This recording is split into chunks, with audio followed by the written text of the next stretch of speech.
We'll move on to item 5. This is the Coastal Rail Trail segments 10 and 11 project.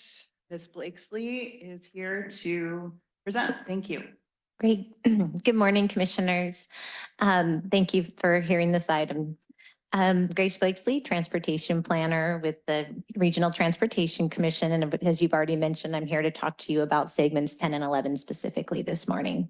Before I get going, I wanted to acknowledge the work of Tracy New, our Finance Director at RTC, in helping me to develop this report and the cash flow model, as well as the work of the county staff, Rod Tidmore, who's leading the effort on behalf of the County of Santa Cruz. So next slide, please. So how I'm going to walk through this is I'm going to provide a very brief project overview. You have heard about this item on several occasions, but of course ask questions if more detail about the design or project is desired. I'm going to talk a little bit about the project schedule, and then I'm going to talk about the next steps, including cost estimates and funding and project delivery risks. And then I'll lead into a conversation about Measure D active transportation capacity and the environmental review and RTC's role as a responsible agency, and then end with a brief next steps. Next slide, please. So the RTC owns the Santa Cruz branch rail line from Pajaro to Davenport. It's a 32-mile branch rail line, and as many folks are aware, we are developing the coastal rail trail along that corridor. The segment and 10 project extends from 17th Avenue all the way out to State Park. What's on the screen right now is the portion of segment 10, which extends from 17th Avenue to 47th Avenue. Next slide, please. And here's an image showing the section of segment 11, which extends from 47th to State Park. The portion that travels near Capitola Village directs the trail users through Capitola Village and does not utilize the Capitola, does not cross over Soquel Creek as part of the proposed project. The pedestrian and bicycle crossing that could be included as part of the Coastal Rail Trail is included in the zero emission, is being evaluated as part of the zero emission passenger rail and trail project and is referred to as segment 11B. Next slide, please. So I wanted just to talk a little bit about the project schedule. The project schematic trail plans were developed in, I should say 2022, this is 2023, and they identified potential of alignments and project footprints for the purpose of obtaining public input on the trail alignment, as well as undertaking, evaluating the potential environmental impacts. Then the project initiated environmental review. The draft environmental impact report was released in October 2023 and was completed in late March and presented to the County Board of Supervisors and was accepted. The final environmental impact report and the findings were accepted by the County Board of Supervisors on March 26th.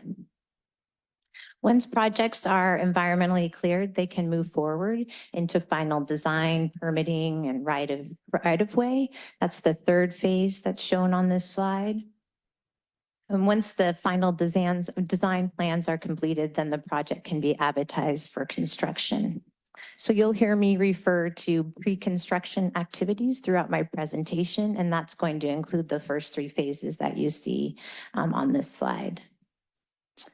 Once the projects have completed the pre-construction activities, they can compete better for state and federal funds because they're considered shovel ready or score higher under the category of project readiness. So you've probably observed that RTC staff, in coordination with our local partners, have been using some of our local funds to bring those projects through pre-construction activities to compete well for state and federal funds. Next slide, please.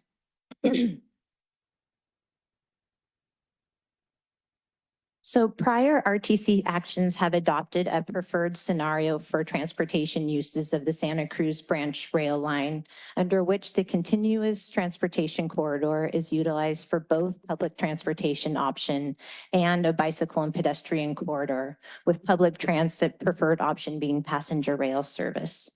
With this in mind, the County of Santa Cruz developed schematic plans for a trail option that would be located within the rail line right-of-way next to the railroad tracks.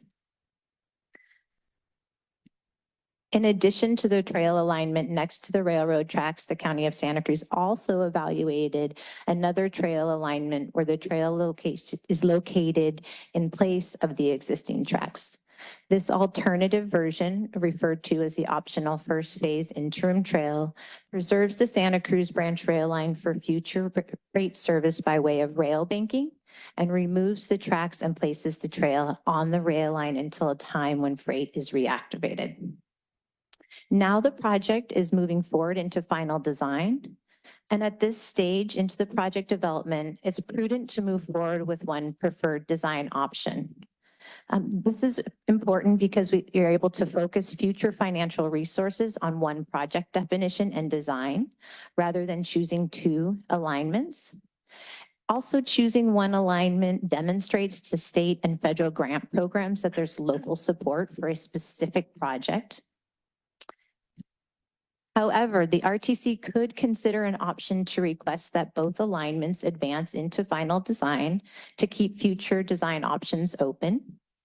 Staff has not requested a cost estimate for this additional design work, but expects that it would be around $2 million to advance both the ultimate trail configuration and the interim trail configuration through final design. It's unknown at this time if the state grant funding award to the County of Santa Cruz could be applied to the interim trail configuration. The County of Santa Cruz could request a scope change to the California Transportation Commission to consider this request. RTC staff would not advise the County of Santa Cruz to request this scope change unless the RTC directed staff to pursue rail banking on the Santa Cruz branch rail line, and there was some certainty that rail banking could be completed by late 2025 or early 2026. At this time, RTC staff is recommending that the RTC affirm its support for the Coastal Rail Trail Segments 10 and 11 project and the ultimate trail configuration. This is consistent with the design and constructions of segment 5, 7, 8, 9, and 18. It's also the project that is currently defined in the State Active Transportation Program Grant Award.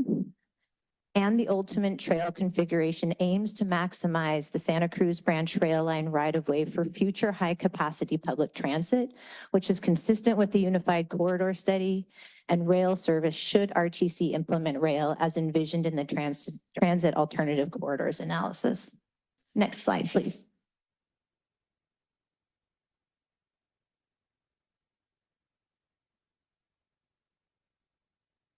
Okay.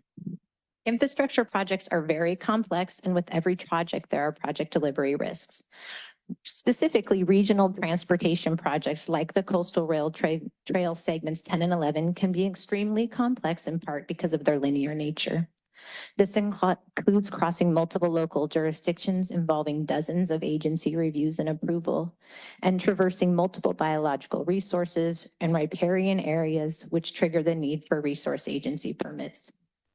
Additional challenges when you're delivering these types of projects are developing project cost estimates.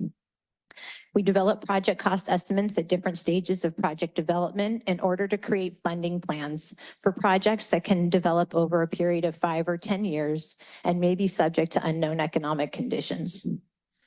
Another key component associated with project delivery that is challenging, of course, is obtaining the necessary funding agreements to deliver projects.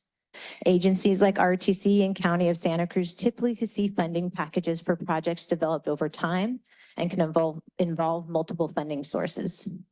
As you are aware, the Commission programmed $17 million to segments 10 and 11 in May 2022, and this County of Santa Cruz was successful in using these funds to leverage over $67 million from the State Active Transportation Program in December 2022. I'll talk a little bit more about funding sources in a subsequent slide. So furthermore, once funding is received, there are numerous requirements associated with receiving the funding, including entering into the funding agreements.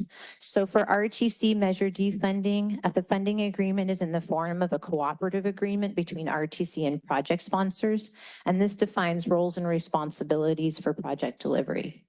For the state transportation funds received by the county, the funding agreement is in the form of a Caltrans baseline agreement, which the County of Santa Cruz staff brought to the County of Santa Cruz Board of Supervisors in March for their consideration, but was not approved by the County Board of Supervisors. Funding agreements require project sponsors to meet funding deadlines, and in the case of state transportation funds, to submit allocation requests by certain dates. The upcoming deadline for the final design allocation received from the State Active Transportation Program for Segment 10 and 11 is June 2024. As a result of the County of Santa Cruz action on March 26, the County of Santa Cruz will not make this deadline and instead will request a funding extension. The State Active Transportation Program allows for extensions of up to 12 to 20 months depending on the project phase. It's RTC's understanding the County of Santa Cruz will seek a maximum request since only one extension is allowable. However, one extension for this phase of the project could lead to future funding extensions and the potential to miss funding deadlines.